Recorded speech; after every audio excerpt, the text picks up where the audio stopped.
God made me see something when I came to this country.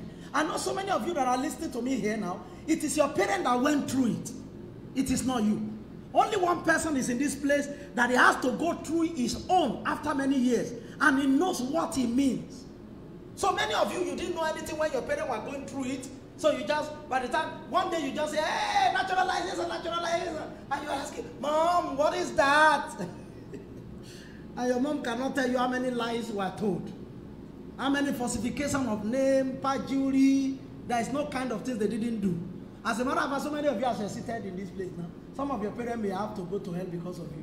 Because they never go back to the government to go and return their lies. Some of them change names. Some of them change age. Some of them change country. The country they even mention is not. I've met somebody before. You know, the person, as I'm talking now, should be about 55. But the person's age on the paper is about 38. The person's country is not the country that he came from. So now came to me one day with Irish passport. That, so how can I change this? As what is my home? Okay, let me give you this story. When I came to this country and registered with the government in 2006 to have paper, you know that I need document in this country, they put me in an hotel with somebody whose hand has withered. It's not that maybe the hand, I think it's the right hand. It's not only that the right hand had withered. He's still oozing out mucus and he's still being dressed. As a matter of fact, sometimes, every week, nurses will come, government nurses will come to come and dress the hand. When I entered into the room, the whole place was smelling. So I asked the guy, what is the issue with him? And he said, it was in Nigeria. I was a businessman. I was traveling. Armed robbers waylaid him and shot him in the hand. From that time, the hand had not only withered, but it still has open sore. Many years that is still bringing out mucus and pus and so many things that are still coming out. You know, ostentatious and obnoxious, you know, stench coming out of the place. They dress it. As a matter of fact, the bones are sticking out. Real bones are sticking out. Now, I told the guy, what I told the guy is that I said, you own this country. I said, nobody else has this country like you. I said, oh, you own this country. I said, there is nothing you need here that they will not give you. Ladies and gentlemen, one day, they took him from the room we were living together. They put him in another room, a whole room of his own. That you cannot live with anybody, we have to give you. That time they will put 3 boys that don't have any husband, wife or husband. Because of, some people have husbands. They put us in one room. And the nurses were coming. They were paying. The government of Ireland was paying in thousands to send nurses to come and clean and dress it. One day, he thought it was nurses that were coming. Immigration actually came. This should be after about maybe 3 or 4 years. With that kind of a case physical, they took him back to Nigeria. Me, I was thinking of my own life. I have arms. I have legs. There is nothing like I even tell them that anybody did. As a matter of fact, as soon as I got into the government house, I started a church. So somebody came to me and said, I know what you came to do. I said, what is it? He said, you came to plant church on top of the head of the Irish government so that they can give you. Say you are a chancer. You know? So I was thinking to myself, somebody with a withered hand that I can see. It's not a go come. You can. They were dressing it, they took the person back. As if that was not enough. When I was in Galway here, of blessed memory, one of our church members who died, I think it was early this year, when she was about to be 50. This lady was going to be 40. She was still SSS. Everyday sickness. They would take her from here to Dublin to St. James Hospital, one hospital around Tala. There's an hospital around Tala. They would take her there. The bags of medication in her room, big bags of medication, different kind of thing that they are using to You've got sicknesses, diseases, and also on top of that, she had a baby girl. The person, the doctor that was taking care of this woman, that was directly in charge of the case of this woman, he was a friend to the Minister of Justice. Just like Mercy and Merit, you are friends. Was a friend, and he knew the case, and all of us could see the case. One day, early in the morning, around 2 a.m., immigration arrived, and they stayed. They were women inside the room of this woman. When she woke up around 5, she saw human beings in her room. She became afraid. She said, "What is this?" Because she wanted to go and weep. They said, "No, don't be afraid, don't be afraid. We've just come to take you, and we're taking you to Nigeria." She died of that sickness this year. When she was going, she was in the van of the government. She waved to me and said, "Pastor, don't let the fellowship die. Oh. Don't let the fellowship die." I didn't know I would not see her anymore.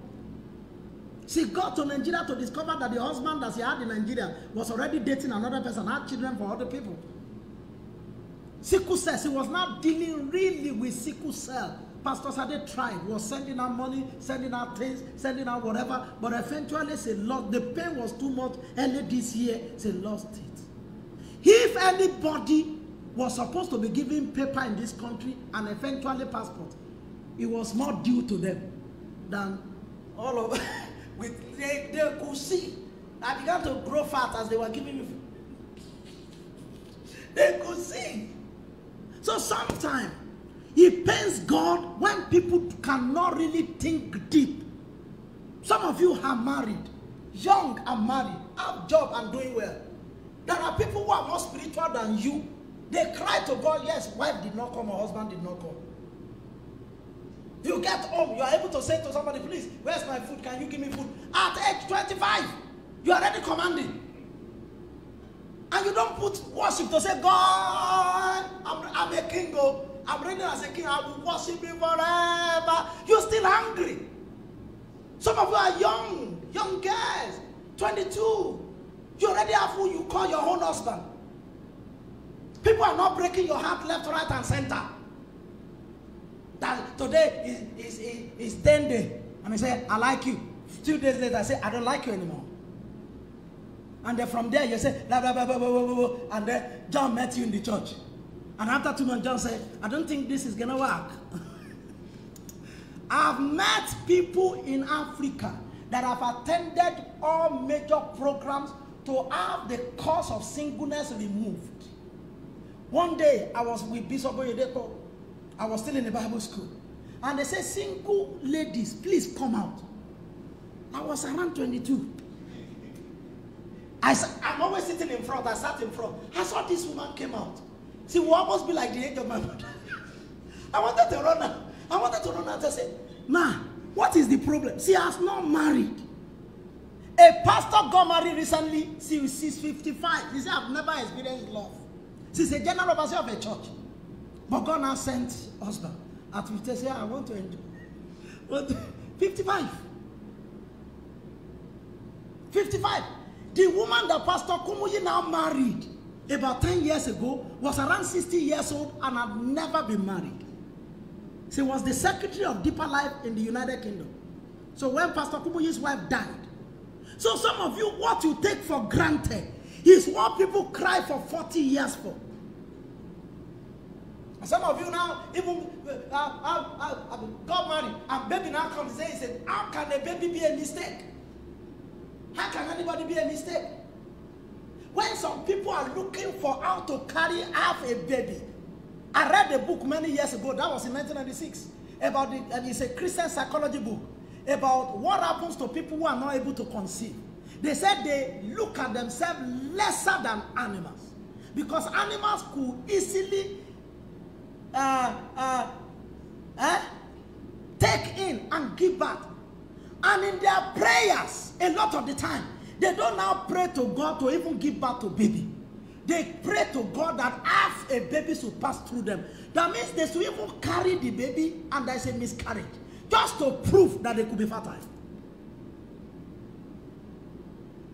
I know this is getting serious. Now, I want you to know there is no angle of God's grace. Pastor that gave us Me and Bro Kingsley were calculating yesterday. We calculated almost 12,000 euro. The things that were brought into this church, given to us by a pastor. That pastor has a church of more than 100 people in this Galway here. They have had mortgage for more than 15 years. He is white, he is Irish. And then bank told him, we don't want you there anymore. And they wanted to sell the whole place. And they will be able to gather money to sell. They said, we don't want to sell to you. That's how the problem started. Now they now have to move the church to an hotel. Somebody else has to take over the church. It was the first Pentecostal church in this city. Planted and pastored by white. During the corona, they could not pay the mortgage anymore. Here, corona was going on here with all of the black faces. All of you that are not driving any, there is no major car anybody is driving here. No 2030, no Jeep, no whatever. We were not even paying half rent. We were paying full rent. We didn't even ask the man, can we pay half rent? Because there was more than enough money. Do you understand this? And they were asking me, so white people are asking me, so David, are you still paying rent there? You're not supposed to pay. This is, I said, I don't even know how we cannot pay rent because God has been so faithful. Are you listening to what I'm saying now? You need to know how to think deep, to know how to give God praise.